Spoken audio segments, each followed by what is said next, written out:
ચાલો મિત્રો, આપણે આજ તલનો મુખવાસ બનાવવાનો છે. 2 મિનિટ પહેલાં ભગવાનને યાદ કરીશું. આપણે તલનો મુખવાસ બનાવવાની શરૂઆત કરીએ. બરાબર. સૌપ્રથમ મેં 500 ગ્રામ તલ લીધા છે. પછી વરિયાળી 200 ગ્રામ, 200 ગ્રામ ધાણા દાળ અને 50 ગ્રામ અજમો લીધો છે.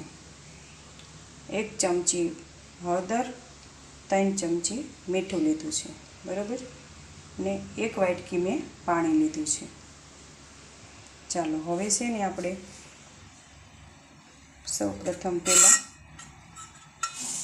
1 વાટકો લઈશું. તેમાં 1 ચમચી હળદર નાખીશું. 3 ચમચી જેટલું મીઠું છે, મીઠું નાખીશું.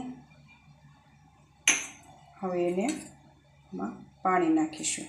1 વાટકી મેં પાણી લીધું છે. હવે તેને હલાવવાનું છે. હળદર અને મીઠું ઓગળી ન જાય ત્યાં સુધી. બરાબર.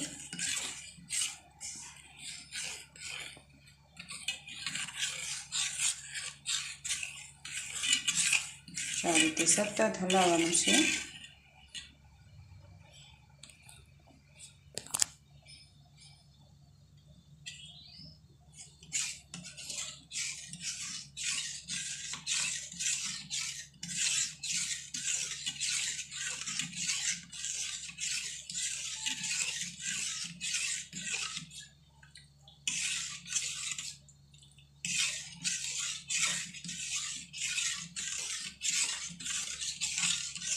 જો આપણું મીઠું હવે ઓગળવા લાગ્યું છે.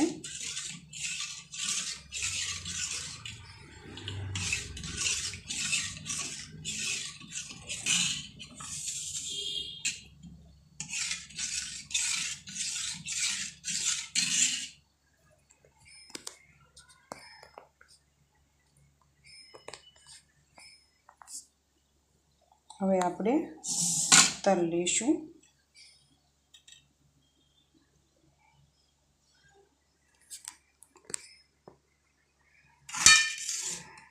તેમાં આજે આપણે હળદર અને મીઠાવાળું પાણી કર્યું હતું એમાં નાખી દેવાનું છે તલમાં. બરાબર.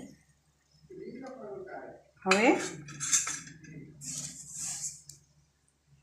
આપણે મિક્સ કરી દેવાનું છે. બરાબર.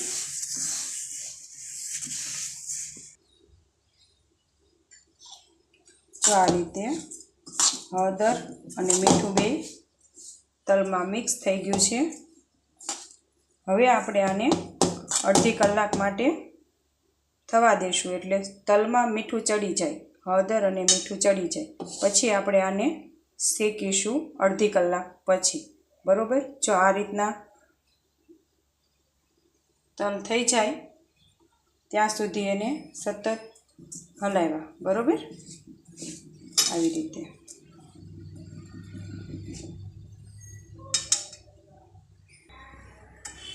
જો આપણે તલને અડધી કલાક થઈ ગઈ છે. બરાબર.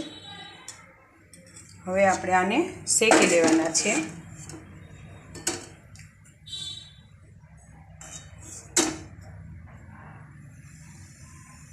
ધીમો ગેસ રાખીને તલ શેકવાના છે, નકર નીચે દાઝવાનો રહેશે. બરાબર.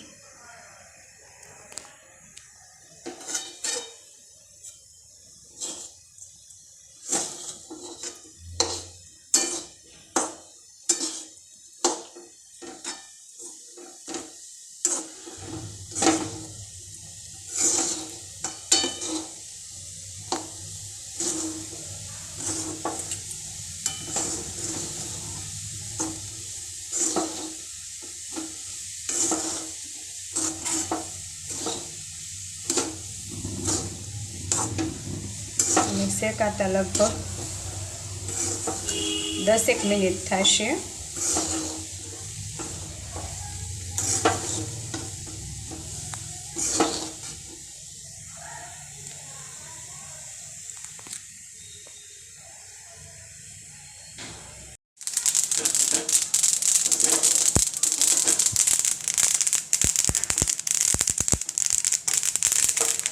જો મિત્રો તમને અવાજ આવે છે? જો આ રીતના તલ ફટફટ ફૂટે ત્યારે મુખવાસ તૈયાર થાય છે. ત્યારે એમ માનવાનું કે હવે આપણા તલ સરસ શેકાવા લાગ્યા છે.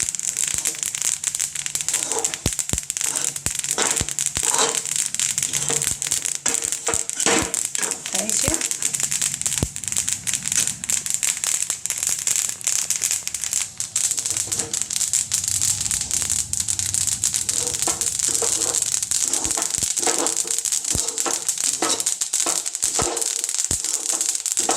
તલ એકદમ શેકાઈ જવા આવ્યા છે.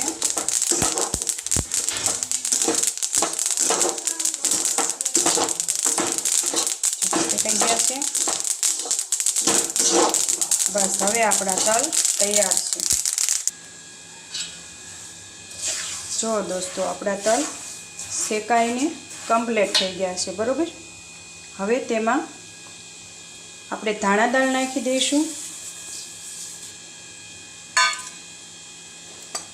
અને પછી વરિયાળી. જો તમને શેકેલી વરિયાળી ભાવતી હોય તો શેકેલી નાખવાની.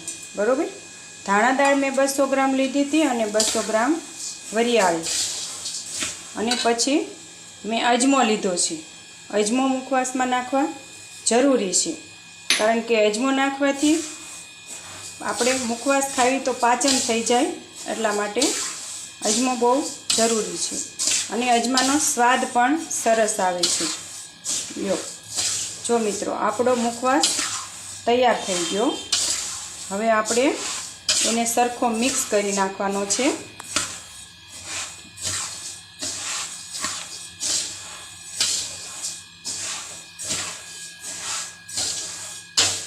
અમારા ઘરે બધાને કાચી વરિયાળી પસંદ છે. જો તમને શેકેલી ભાવતી હોય તો તમે શેકેલી લઈ શકો છો. બરાબર. આપણો મુખવાસ કમ્પ્લીટ થઈ ગયો છે. હવે તમે આ ઠરી જાય ત્યારે ત્યાં જો દેખાય છે મિત્રો, મુખવાસ તૈયાર. હવે તમે ઠરે એટલે જો મુખવાસ તૈયાર છે. હવે તમે ઠરે એટલે બોટલમાં ભરી લેવાનું. બરાબર.